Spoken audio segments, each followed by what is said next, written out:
As the title of this year indicated, we're talking today about Avinu Malkeinu, and the title about Hallel and Tachanun as a combination found in Avinu Malkeinu is something we'll get to a little bit later.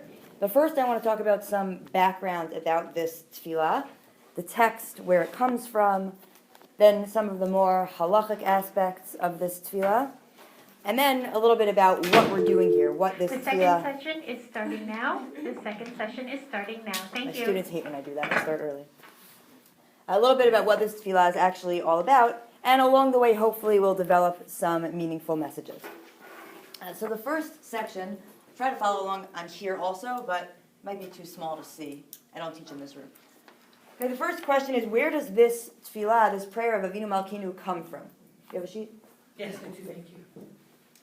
So the first source that we have for Avinu Malkeinu is from the Gemara in Masechet Ta'anit. That's here in source number 1.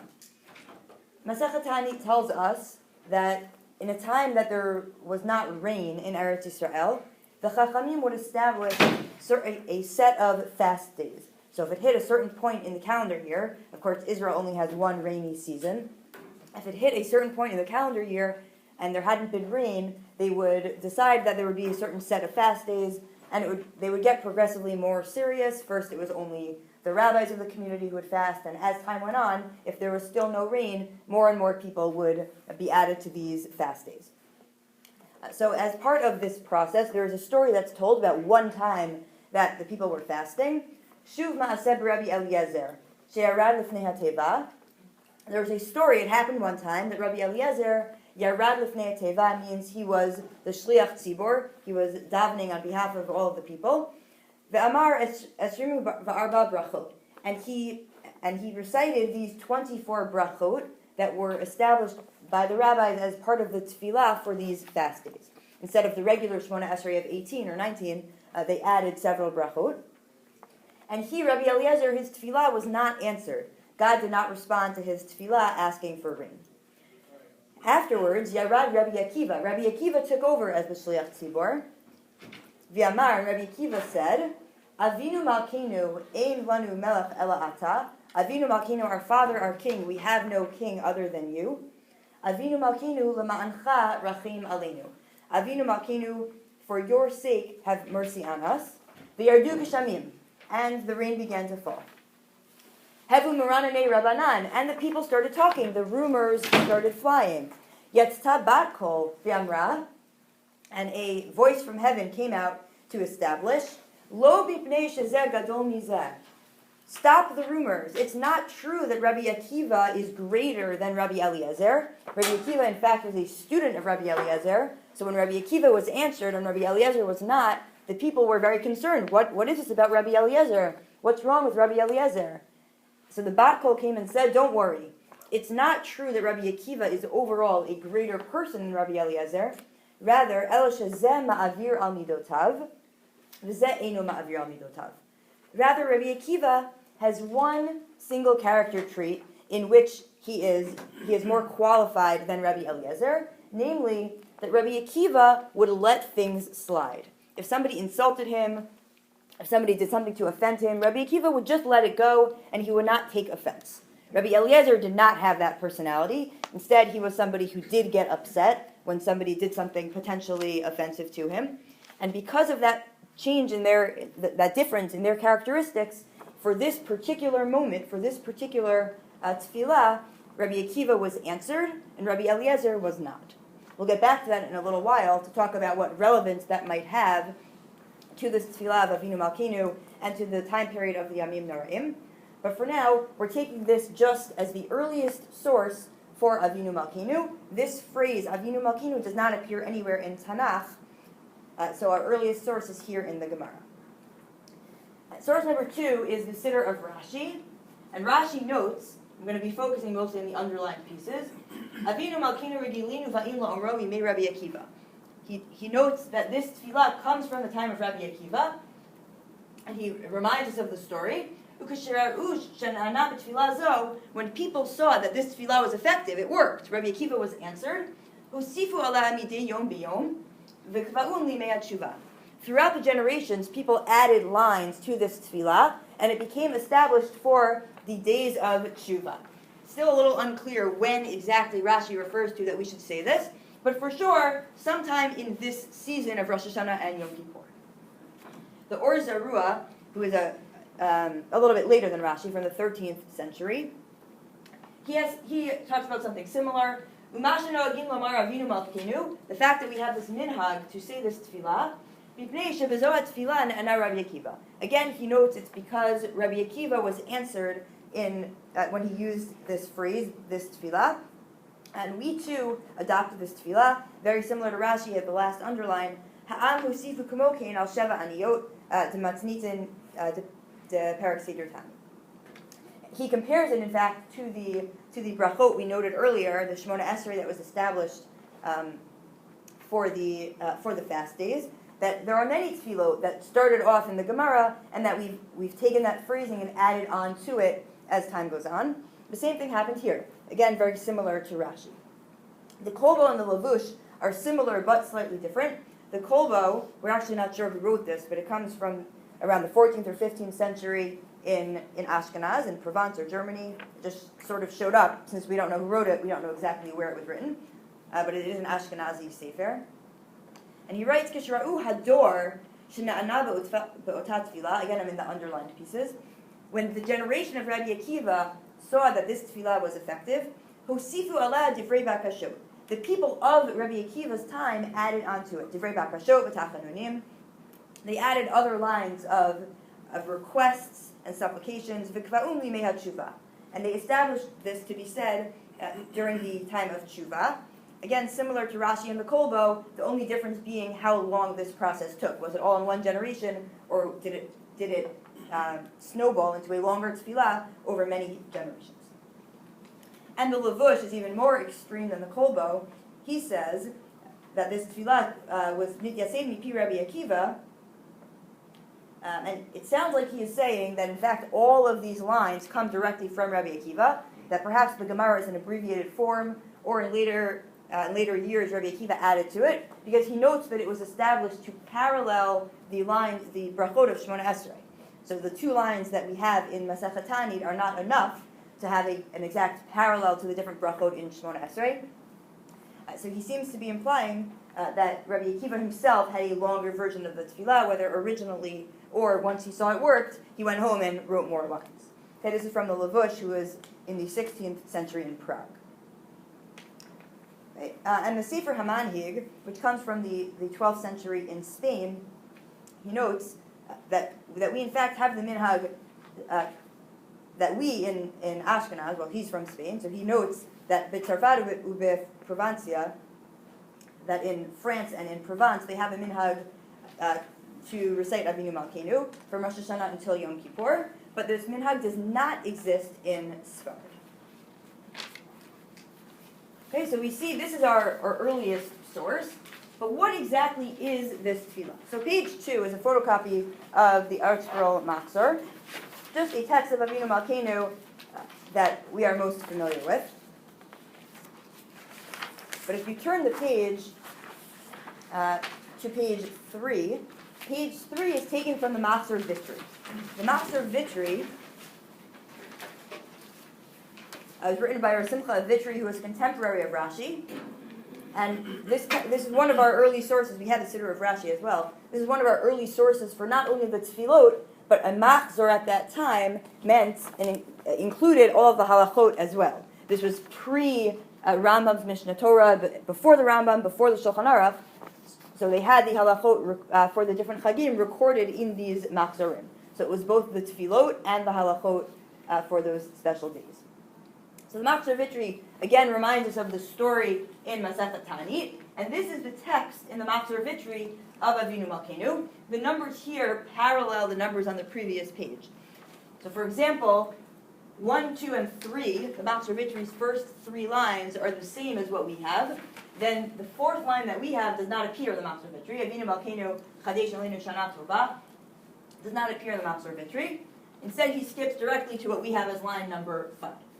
The stars indicate when the Machzor Vitri has a line that we don't have, and the numbers with the stars mean that there are similarities, but there are some changes. Okay, you can look through this at another time. I'm not going to go line by line, but it's here for you. We can see that the text we have, more or less, is over 1,000 years old. The Matzor Vitri, again, a contemporary of Rashi, is around 1,000 years ago. And he already had a pretty lengthy text, not exactly what we have, but very similar. But as I was researching this shir, I noticed that everybody, all of these Rishonim, all of these different sources mentioned that this tefillah comes from Rabbi Akiva, and they quote the Gemara in Tani, this story about the days that didn't have rain, and Rabbi Eliezer wasn't answered. Rabbi Akiva got up, and he said, Avinu Malkeinu something, and he was answered. But the different Rishonim actually have different versions of which lines Rabbi Akiva was saying. It's not so clear what the original tefillah was, and if you look through the different manuscripts, our manuscript of Gemara is the Vilna Shas, that's what we use most often.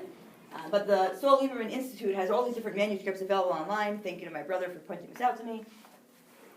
So the Lieberman Institute has all these manuscripts available, so I was able to look up this daf in Masechet Ta'anit, and in our Shas we have Avinu Malkeinu Ein Lanu Melech Ela Ata. We have no king other than you, and Avinu Malkeinu L'Ma'ancha Rachem Aleinu, for your sake have mercy on us, as the original tefillah of Rabbi Akiva.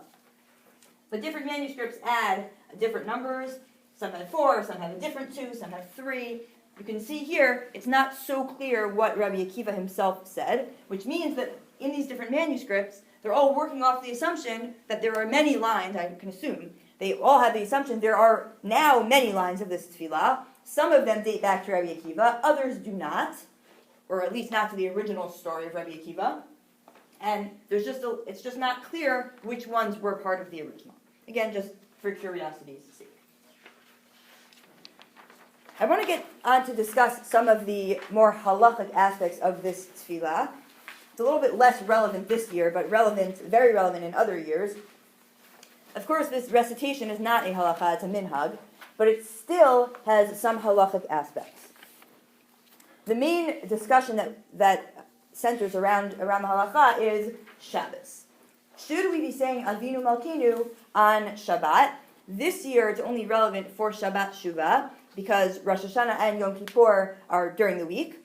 But in years when Rosh Hashanah or Yom Kippur are on Shabbat, this is something that comes up even more, especially when Yom Kippur is on Shabbat. Right? Well, I guess both of them. It means that we have 2 Shabbatot within the Aseret Yemei Teshuvah. This year there's only 1, and it's a regular Shabbat with just a regular number of tefillot.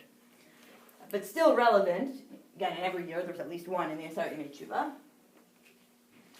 Okay, so this is from the first source here, source 10, is from the Ra'avya, who lived in the 12th century in Germany.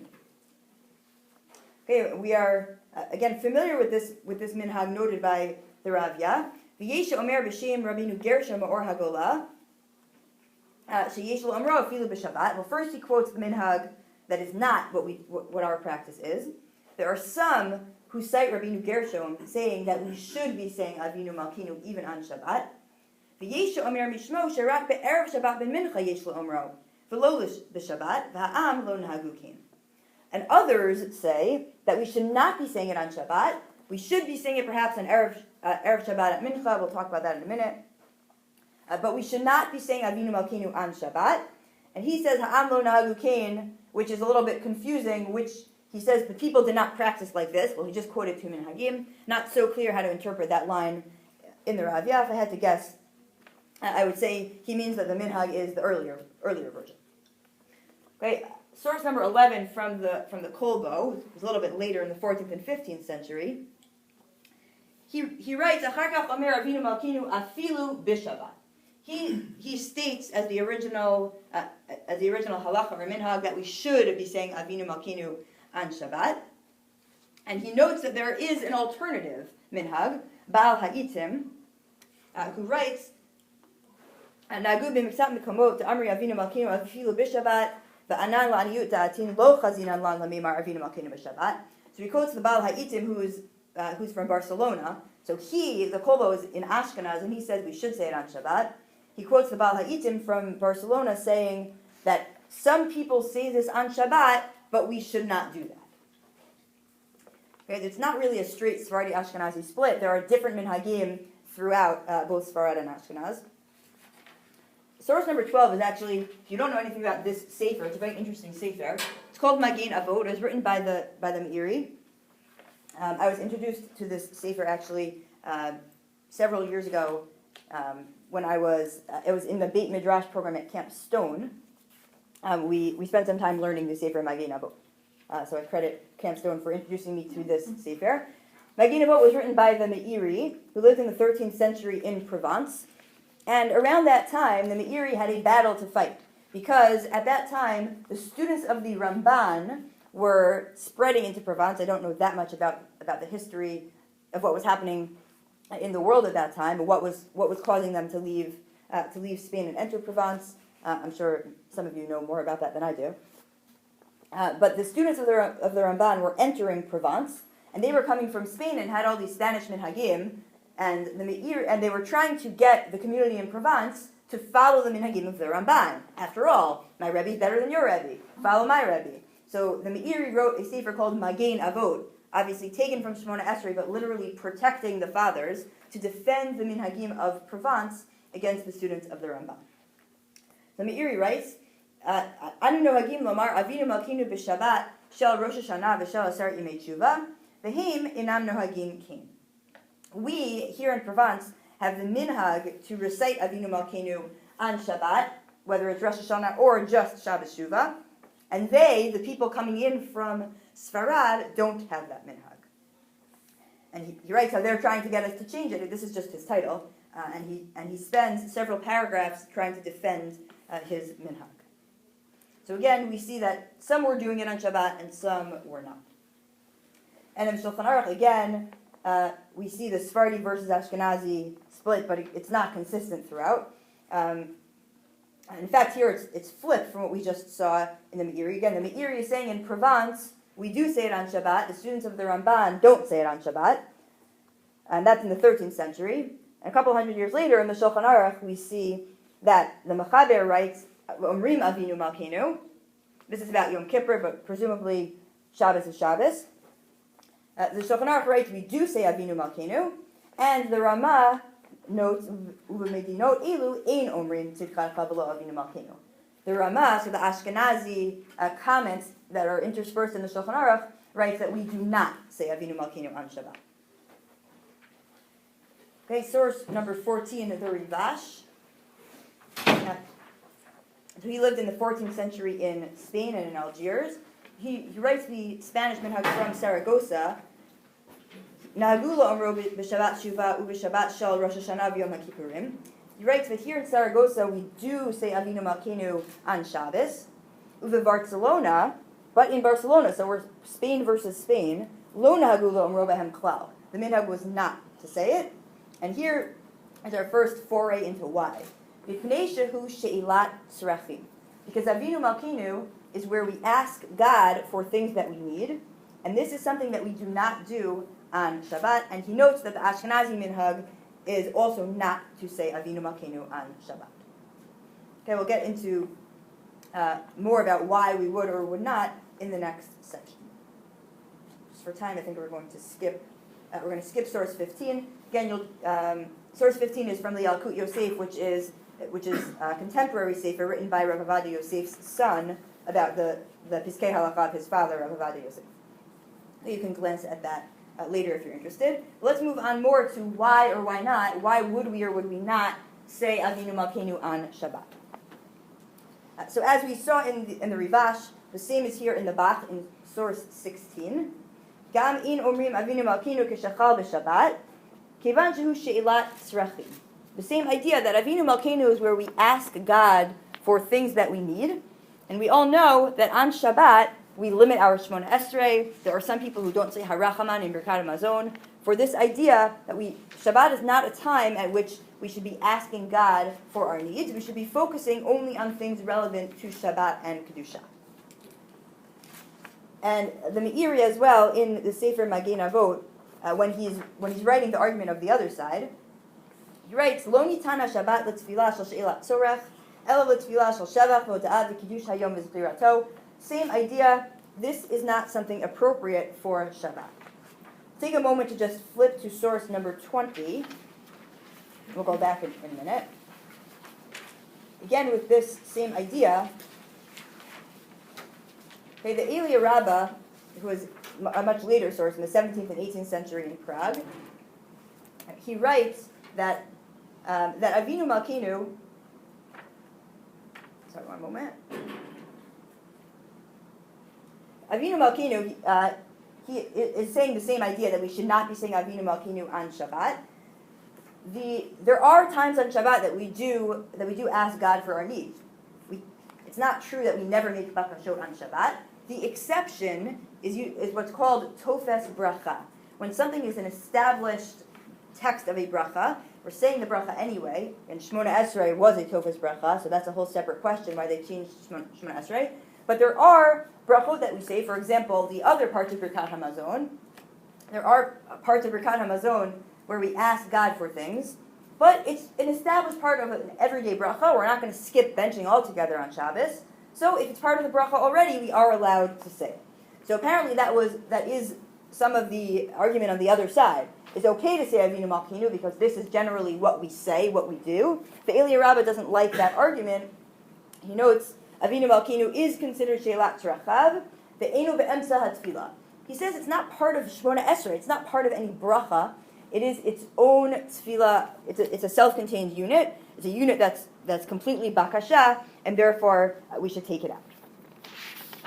There are others who disagree and say that this tefillah is not really an issue of shelat tzarachim. Okay, that's Sefer, again, the Magen Avot in number 19. We saw the Magen Avot now on both sides. Before he was defending the other side, but he explains why he thinks we should not be saying it. Why he thinks we should be saying it. He says the whole issue with shelat tzarachim is only for an individual. But in Avinu Malkeinu, we're not asking God for anything personal. We're asking God for things on behalf of the entire Jewish people. So here in the underline in source 19, he writes, even though some of these lines, really many of these lines, have this shelat tzarachim, we're asking God for things that we need. Ho'il ve'inam tzarchei yachid, ela tzarchei rabim, derech klal mutar. It's okay because we're asking for things that are needed by the entire community. V'kein she'akol nigrar achar ha'ikar shehu ha'tshuva v'achna'at ha'yitzer v'yichudo shel HaKadosh Baruch Hu v'yiparach v'shavach v'hoda'ah. And furthermore, the theme of Avinu Malkeinu isn't just an opportunity to ask God for something. The theme of Avinu Malkeinu is tshuva and recognizing the malchut of God, recognizing the kingship of God, and therefore we should be reciting Avinu Malkeinu whether or not it's Shabbat. There are a couple of other reasons that are floated. You could flip back if you want to number 18. The Kolbo notes that it doesn't make any sense to say this on Shabbos because it all comes back to that story in Rabbi Akiva with the Tanit Sibor. Those fast days never happened on Shabbos, so this tefillah in its original form never would have been said on Shabbos, so we shouldn't say it on Shabbos either. It's a little bit of a cop-out, perhaps. And source number 20 is kind of along the 21 is along the same lines. Even though we don't blow the shofar on Shabbos, the Levush writes. On the second underline, he says, "Shekatavshi shelo yasid ela neged ha'imsayot." The entire tefillah of Avinu Malkeinu was established to parallel the middle brachot of Shmona Esrei, which are the bakashot that we take out on Shabbos. She'ikar Tachanun lo haya ela b'chol.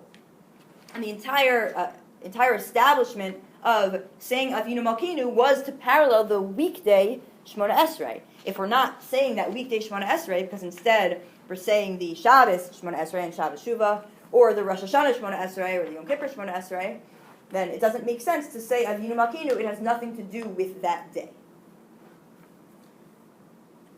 Okay, and the Levush later on gives another notes something else about this tefillah. Because there is a little bit of a distinction. I said before, Shabbos is Shabbos. That's not exactly true. There are different minhagim throughout all of these sources. When we say that we shouldn't be saying Avinu Malkeinu on Shabbat, there is a little bit of a distinction whether it's just Shabbos Shuvah, is it Rosh Hashanah, is it Yom Kippur. And the Levush here in source 22, this is his siman about Ne'ilah. He says, Omrim Avinu Malkeinu. We say Avinu Malkeinu at Ne'ilah, Afilu Kishachal Yom Kippur b'Shabbat. Even if it's Shabbos, which is our practice today. We don't say Avinu Malkeinu all day throughout Yom Kippur when it's Shabbos, but at Ne'ilah we say it. And he explains, again, sort of a cop-out type answer, Shekvar Avar Shabbat. Well, by Ne'ilah, it's not really Shabbos anymore. The day is over. So we don't have that problem. But the Beit Yosef gives a little bit more of a fundamental answer, an answer with real meat there. He says, Avinu Malkeinu, Nami Omrim Oto, Afal Pi Shehu Shelat Trachim. He says that on Yom Kippur, I believe this is about Yom Kippur as a whole and not just Ne'ilah. On Yom Kippur, we do say Avinu Malkeinu. He categorizes it as Shelat Trachim. It is a request from God for our needs, something that we don't usually do on Shabbat. Mipnei Shehu Sha'at Gemar Din. But we have to say it because this is the time that God is judging us. Im lo achshav imatai. Ignore the fact that we're not supposed to ask God for things on Shabbos. We don't have a choice. It's Yom Kippur. The gates are closing. It's time. We have to ask Hashem for what we need, even though it may not be the most appropriate course of action for a regular Shabbos. And I think something we can take from this Beit Yosef is, after seeing all this discussion and back and forth, there is strong reason not to say Avinu Malkeinu on Shabbos. The Beit Yosef fundamentally agrees with the idea that we shouldn't be saying it on Shabbos, but he concludes that it doesn't matter. We have to do it anyway. Yom Kippur is a time that we have to do whatever it takes to achieve kapara, and it doesn't matter that we're sort of going to bend the rules about what's appropriate or not appropriate for the day, because the most important thing that we have to consider is whether God will forgive us. We have to, and it's something to keep in mind when we enter both Rosh Hashanah and Yom Kippur in this entire season. Are we really viewing it in that way? Are we viewing it as, this is our time, we have no other choice, take the moment and do whatever it takes? Just for the sake of time, I want to skip section C. Section C here is about what do we do on Friday afternoon. Friday afternoon has a little bit already of the kavod of Shabbat. We don't say Tachanun on Friday afternoon, for example. And the sources here talk about what to do on Friday afternoon before Shabbos Shuvah or before Rosh Hashanah. Or, well, I guess before Rosh Hashanah wouldn't be relevant, but Friday afternoon for Shabbos Shuvah or Yom Kippur, should we be saying it or not? You can look at these sources. Because with the remaining time, I want to talk about not when do we say it, what exactly do we say, but what are we saying? What is Avinu Malkeinu all about? And the Shulchan Aruch in source 26 writes that we say Avinu Malkeinu every day from Rosh Hashanah to Yom Kippur. The minhag that we have to say Avinu Malkeinu also on fast days throughout the year, on Tanya Esther, on Tzom Gedalia is part of this, but on Shabbat Tammuz, on Asar B'Tevet, that seems to be a much later minhag, from possibly even as late as the 18th century. I haven't found much information on that. And as far as I can tell, that's only an Ashkenazi thing. Any Sephardim in the room? No? I'm not sure that Sephardim have that minhag at all, to look into that more. So this is really mainly about Asar Yimei Tshuva. And it seems like possibly it was originally only Rosh Hashanah and Yom Kippur, and the other days in the middle got added later. The Shulchan Aruch writes that in his time, they were saying it on all of those days from Rosh Hashanah to Yom Kippur, all 10 days. V'afilu im chal mila, even if there's a bris in Shul, she'ein amrim Tachanun. We know on the day of a bris, we don't say Tachanun in that minyan, or some minhagim say in the whole Shul. Afilu hachi amrim Avinu Malkeinu. He says, we still should say Avinu Malkeinu. So he notes, you might think we shouldn't say it because we don't say Tachanun, but we should say it anyway. And the Elia Rabbah writes, L'fishahu gam kein lashon tchina, l'chein omrim oto Avinu Malkeinu ba'achrona, kamo ha'tachanun she'achar tfilat Shemona Esrei. The Elia Rabbah also compares this to Tachanun. He says it's very similar. In fact, not just we say it at the same time as we say Tachanun, post Shemona Esrei, but he calls it a tchina. Tchina means supplication. We're begging God for something. Avinu Malkeinu and Tachanun have this comparison between them, that they're both similar types of tefillot. where we ignore some boundaries and we beg God for certain things. We've just done this whole formal tefillah of Shemona Esrei. When that's done, there's a line of Tachanun, V'anachnu lo nid'a ma na'aseh. We don't know what else to do. We try bowing down, we try sitting, we try standing, we do everything. And Avinu Malkinu is similar to that. It's one aspect of Avinu Malkinu, that Avinu Malkinu is this begging, this supplication. But as I was researching Avinu Malkinu, I came across this other view of what Avinu Malkinu is really all about. And this is from the Shibbolei Halakhet, which is written in the 13th century by Rav Tzidkiyahu ben Avraham. He lived in both Rome and Germany. So I'll start from the beginning and then I'll skip down to where it's underlined later on. V'achar shehistir hachazan tfilat shacharit b'kol, nahagu lomar Avinu Malkinu chatanu lefanecha. He says on Shemona Esrei, after Chazarat Hashatz, for Shacharit, we have this minhag to say Avinu Malkinu, and he again quotes this Rabbi Akiva story. And now the second underline. V'omeroto b'makom ha'halel b'Rosh Hashanah. We say it in place of Hallel. There could be a couple of ways to interpret that line.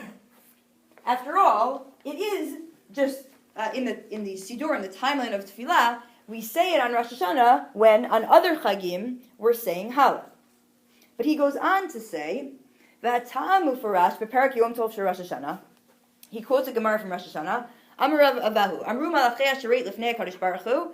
The angels ask God. Always fun Gemaras when the angels we hear these conversations between the angels and God. Ribono shel olam, mipnei ma Yisrael ein omrim shira lefanecha b'Rosh Hashanah u'Yom HaKippurim. Why is it, the angels ask, why is there no Hallel on the Yamim Noraim? Amar lahen, God responds, Efshar melech yoshev al kisei din v'sifrei chayim v'sifrei meitim p'tuchim lefanav v'Yisrael omrim shira?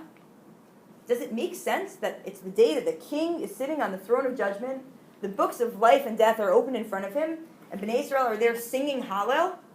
Rosh Hashanah and Yom Kippur are not a time for Hallel. They're a time for something else. And the Shibbolei Halakhet seems to be saying they're a time for Avinu Malkinu. The Sefer HaMinhagim is very similar to this. In fact, the Sfarim themselves are very similar. Also, a little bit later, this is the 14th century, but from Vienna, so also Ashkenaz. And they both sort of note the Minhagim at the time. We're not going to take the time to read through it. But they both have this idea that Avinu Malkinu in some way replaces Hallel on Rosh Hashanah. When I was reading this, it reminded me of this Gemara in Megillah, which is probably more famous than that Gemara in Rosh Hashanah. Tanu Rabbanan, but I'm not going to read the whole thing. But this Gemara is dealing with the question of why there is no Hallel on Purim. The underlined piece is Umame Avdut L'Cheirut Amrinan Shira Mita L'Chaim B'Kol Shekin. Why is it that we would say Hallel on Pesach when all that happened is we changed from being slaves to being free? But on Purim, our very lives were at stake. Why don't we say Hallel? And there are several answers given. But at the end, Rav Nachman notes, in some ways we do say Hallel on Purim. Kiryata zo Hallelah. When we read the Megillah on Purim, that is Hallel for Purim. And for Purim, that makes a lot of sense. Obviously, the Megillah is what tells the story. The Megillah is giving us the essence of Purim. This is how we thank God on Purim, by reading the story. And the Megillah, of course, doesn't have Shem Hashem written in it, because the nace that we're celebrating on Purim is a hidden miracle. But this idea that sometimes other readings or other texts can take the form of Hallel is in this Gemara in Megillah about Purim. And it seems to be where the Shibbolei Halakhet is heading in his discussion of Rosh Hashanah. There's no Hallel on Rosh Hashanah. Instead, we celebrate or we note the essence of the day of Rosh Hashanah with a different text instead, with the text of Avinu Malkinu. That Avinu Malkinu contains the main themes of Rosh Hashanah. And let's talk for the last couple of minutes about what those themes are. So in section 5 here, and we called it Rabbi Akiva's secret. Remember, we noted in the original story that Rabbi Akiva was not greater overall than Rabbi Eliezer. Instead, he had a single midah that was in which he was greater. and this is quoted also by the Smak of the Sefer Mitzvot Katan. So he's counting all the mitzvot. So he has this as mitzvah number 8, V'ahavta l'reacha kamocha. And he writes in his discussion of the mitzvah V'ahavta l'reacha kamocha, this is the first underlined piece, V'yadua yellow she'im lo yimchol. People should know that if you do not forgive others, ein HaKadosh Baruch Hu mochel lo. God will not forgive you. Kedechtiv nosei avon v'over al pasha. He quotes a line from the Yod Gimel Midot, or it appears several times in the Torah. Lemi, and this is a famous midrash on that line. Lemi hu nosei avon, lemi she'over al pasha. For whom does God bear iniquity? To whom does God forgive? Somebody who passes over an insult from somebody else. And then the Smak quotes this story from Masechet Tanit as his proof. Look, the Gemara notes that Rabbi Akiva was able to bring rain for all of Bnei Israel when he asked for it, when he davened on behalf of the people, because he had this midah of forgiving others. Whatever sin was causing God to bring a drought, God was willing to overlook when he saw it was Rabbi Akiva, one who overlooked insults, who was asking. And many people quote a similar idea in explaining this Gemara in Rosh Hashanah, the Gemara that is our source for the Yod Gimel Midot that we began saying in Slichot last night, and we will be saying over and over again throughout the rest of this season. When Bnei Israel sinned with Chet HaEgel, Hashem showed Moshe the Yod Gimel Midot, and the Gemara here notes, Im alei mikra k'tiv yashar le'omro, we would not be able to say these Yod Gimel Midot if God hadn't given them directly to Moshe. God, kibiyachol, we don't know exactly what this means, but wrapped himself in a talis like a chazan. He showed this tefillah to Moshe. Amar lo, kol zman she'Yisrael chotin, ya'asu lefanai keseder hazeh v'ani mochel lahem. Whenever Bnei Israel have a problem, whenever they have sinned, they should do this. And this is the Seder of the Yud Gimel Midot. And many, many people note that in this Gemara, God does not say, Yomru lefanai keseder hazeh. They should say this text. Rather, God says, Ya'asu. They should do these ideas. We talk about God being kel rachum v'chanun, erech apayim, merciful, slow to anger, etc. The idea is that we should do these midot. We should not just talk about them, but we should incorporate them into our own lives. So that's part of this idea of Avinu Malkeinu. When we say this tefillah twice a day and more on Yom Kippur, from Rosh Hashanah through Yom Kippur, we should remember where it comes from. That Avinu Malkeinu was created by Rabbi Akiva, and is a reminder of this aspect of Asar Yimei Tshuva. It's not enough to just ask God for forgiveness. We have to forgive others, not only during Asar Yimei Tshuva, but throughout the entire year. And one last note is just about the phrase Avinu Malkeinu. We're so used to saying it that we don't necessarily realize the tension that exists between those 2 points, Avinu and Malkeinu. God is our Father, but also our King. I think it's hard for us to really recognize, to really fully understand the concept of a melech, since we don't have kings today. And people often talk about how this idea of Avinu and Malkeinu is talking about the 2 different themes, or 2 different relationships to God. Avinu is more about the ahava aspect, the love between man and God, and Malkeinu is more about the yirah, the awe that we feel when facing God. I want to talk I know our time is ending. It's going to take 2 more minutes. We started earlier, we're ending late. Definitely my students will not get into this, but I hope you'll indulge me. The Gemara here in 34 tells a story about Rabbi Yossi meeting Eliyahu Hanavi. It's a little bit of a convoluted story. But there is a bat kol, a heavenly voice, that comes out and says, and apparently this happens all the time, this heavenly voice speaks like this several times a day, and this is the statement from God. Oy labanim shebe'avonotehem hechravti et beiti v'sarafti et heichali v'hegleitim levein ha'umot. Woe to my children, who in their sins I had to destroy my house and burn my heichal, my temple, and scatter them among the nations.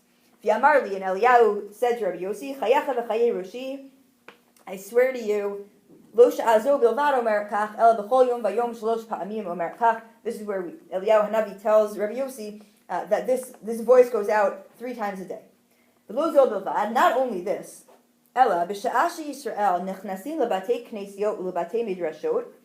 When Bnei Israel enter their shuls and their batei midrash, v'onin yehei shmei hagadol mevorach, and when they enter to Kaddish, yehei shmei rabbah mevorach le'olam le'olmei omayah, HaKadosh Baruch Hu menanei rosho ve'omer, God nods his head and says, Ashrei hamelach shemekasin oto bebeito kach, fortunate is the king whose subjects praise him this way in his home. Malo la'av shehikla et banav, but what will be for a father who had to exile his children? Ve'oy lahem lebanim shegalu mi'al shulchan avihem, and woe is to the children who have been exiled from the table of their father.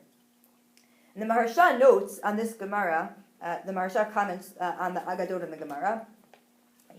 He notes that here again there's this tension between the Melech and the Av. This comes up a lot in Midrashim and Gemaras. The tension between the Melech and the Av, but here stated in the context of the Beit HaMikdash. That generally, Bizman Beit HaMikdash Kayam, we lost it on the board, I think it's okay here. Generally, in the time there was a Beit HaMikdash, Kra'ula HaKadosh Baruch Hu Melech. God was able to be the king. Aval Bizman Shegalu, but now that we're in Galut, Kra'o Av Vilo Melech. God can only be a father. God cannot be a king. Kivyachol. She'enu Melech, She'enu HaKisei Shalim. He's not a king because he doesn't have his throne. However, on Rosh Hashanah, the Maharsha ends here, but when we think about Rosh Hashanah, what we're really trying to do on Rosh Hashanah is, even though we're in Galut, we're trying to bring God back to a state of being the Melech. That's all we talk about the whole day of Rosh Hashanah. We're relating to God as our Av, as we do every day, but in Rosh Hashanah, it's all about bringing back God as our Melech. And on Yom Kippur, even more so, we spend the entire day talking about the Avodah of the Beit HaMikdash. This is what it was supposed to be, because that's how we get back to the state of God as our Melech. And for the final point, going back a little bit to the more classic Avinu versus Malkeinu, Ahava and Yira, this is just a very beautiful poem, the Keter Malchut, written by Rosh Shlomo Ibn Gvirol. So he was earlier than Rashi. We know him. The most famous work of his is Adon Olam. He wrote Adon Olam. So this poem that he wrote is much, much longer than what you have on the page. And it's actually still recited by some Sfardim on the night of Yom Kippur. And it talks all about how we come to God in judgment, but really we don't deserve his mercy. And I'm going to read this. I'm going to read it in the Hebrew once, and then I'll try to translate.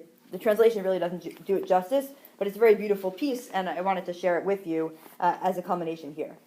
And this is what Rosh Shlomo Ibn Gvirol writes about this tension between God as our Father and God as the King of whom we're terrified.